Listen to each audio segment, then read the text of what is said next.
안녕하십니까. 중국 경제와 투자의 데이터베이스를 지향하는 샹클입니다. 오늘은 화웨이를 쭉 돌아보도록 하겠습니다. 미국은 왜 그렇게 화웨이를 죽이려고 할까요? 화웨이는 그냥 민영기업이 아니라 중국의 민영기업이라는 점입니다.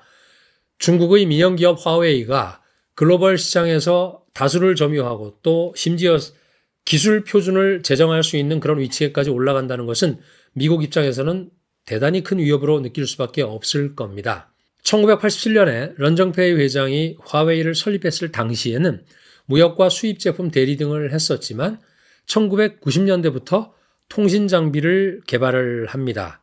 2G부터 5G까지 넘어오는 발전의 과정이 있었고요. 중국이 WTO에 가입을 한 2001년에 화웨이도 국제전기통신연합 ITU에 가입을 하고 본격적으로 글로벌 시장에 발을 내딛기 시작했습니다.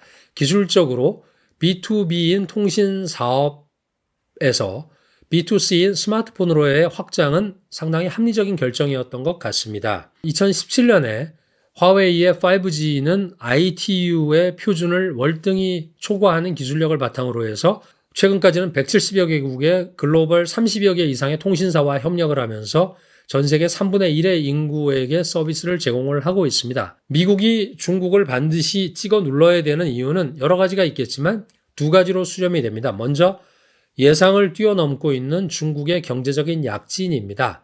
냉혹한 글로벌 경쟁에서 이기려면 격차를 훨씬 더 벌리거나 아니면 상대방을 방해하는 것, 그 두 가지뿐인데 미국은 언제나 이 두 가지를 병행을 해왔습니다.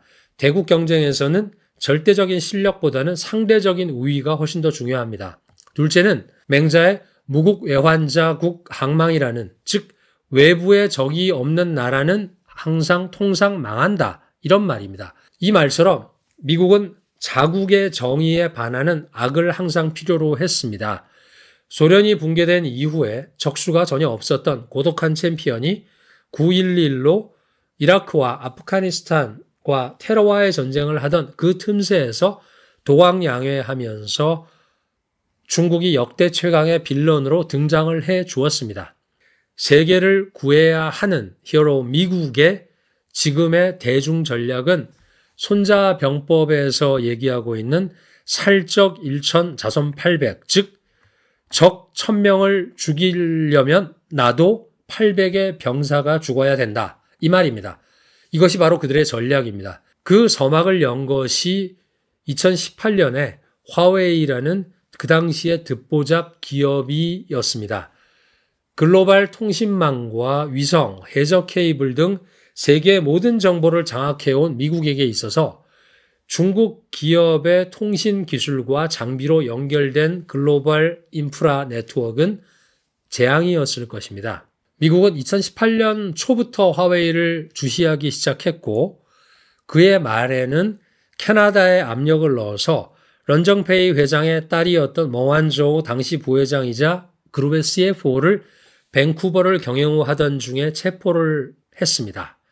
그리고 그 당시는 사실 트럼프 행정부였는데 완성된 전략이나 체계적인 전술이 없이 그때그때 행했던 것 같습니다. 그런데 바이든 행정부는 훨씬 더 체계적이고 면밀한 접근을 하기 시작했고 그 도구가 된 것은 상무부 산하의 산업안전국 BIS였습니다.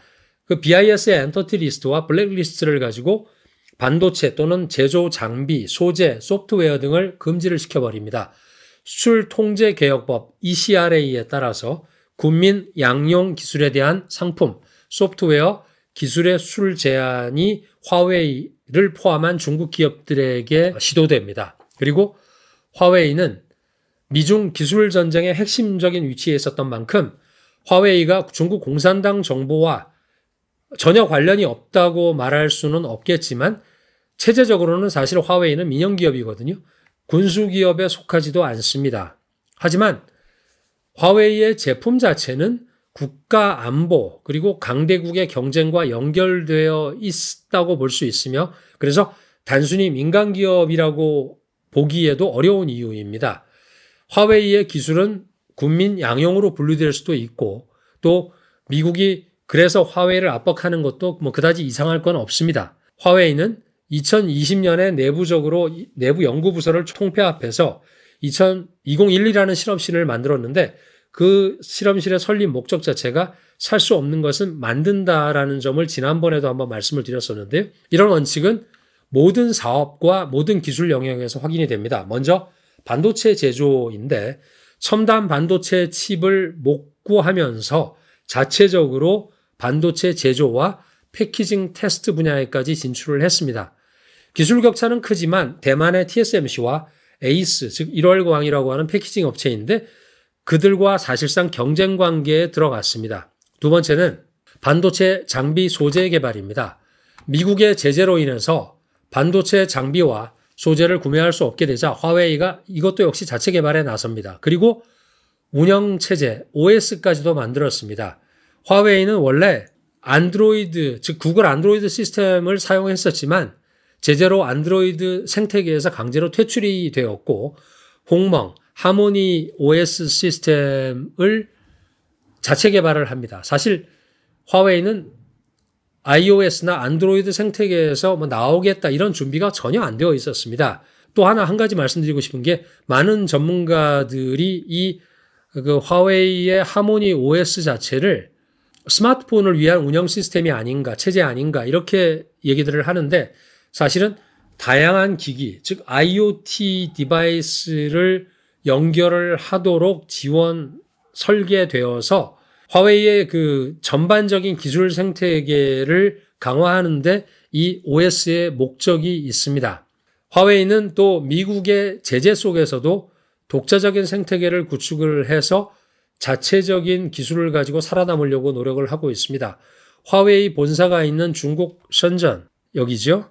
이 중국 션전 시정부 자체는 화웨이에 수차례 상장을 권유를 했었습니다. 하지만 화웨이는 모두 거부를 했었습니다. 대선 선거 당시에 트럼프 캠프가 그들이 공격하는 것은 내가 아니라 바로 여러분이다. 단지 내가 여러분들 앞에 서 있을 뿐이다라는 슬로건으로서 대중들의 감정을 상당히 많이 자극을 했었는데요. 이것을 화웨이에 그대로 적용을 해본다 그러면 미국이 압박하는 것은 화웨이가 아니라 중국의 기술이다. 그리고 화웨이가 그 제일 앞에 서 있을 뿐이다. 이렇게 말할 수 있을 겁니다. 중국 기술 산업의 선두주자로서 미국의 견제가 화웨이에 집중되는 것은 어찌 보면 너무도 당연한 일입니다. 화웨이는 이미 미중 기술 전쟁의 핵심 중의 핵심인 반도체 산업의 상류의 장비 소재, IC 설계부터 중하류의 웨이퍼 제조 및 패키징 테스트까지 전 분야에 진출을 하고 있습니다.